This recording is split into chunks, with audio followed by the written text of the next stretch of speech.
Good evening বন্ধুরা। আজকে আমি যাব সোনারপুরে আমার কিছু কাজ আছে, তাই বাড়ি থেকে তাড়াতাড়ি বেরিয়ে স্টেশনে গিয়ে ট্রেনের টিকিটটা কেটে নিলাম। তখন থেকেই স্টেশনে হালকা হাওয়া দিচ্ছে, বেশ ভালোও লাগছিল। কিছুক্ষণ অপেক্ষা করতেই দেখি ট্রেন এসে হাজির, তাই তাড়াতাড়ি ট্রেনে উঠে পড়লাম। ফাইনালি আমি স্টেশনে নেমে গেছি। আমি এখন আমার কাজের লোকেশনের দিকে যাচ্ছি। ফাইনালি আমার কাজটা হয়ে গেছে, এবারে আমি যাব স্টেশনের দিকে।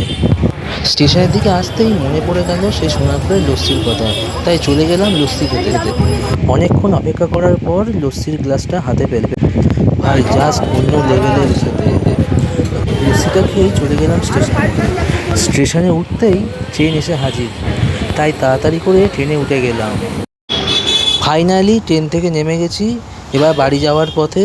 আজকের ভিডিওটি এই অবধি। ভিডিওটি ভালো লাগলে লাইক, কমেন্ট, শেয়ার ও চ্যানেলটাকে সাবস্ক্রাইব করতে ভুলবে না। দেখা হবে পরের ভিডিওয়। টাটা।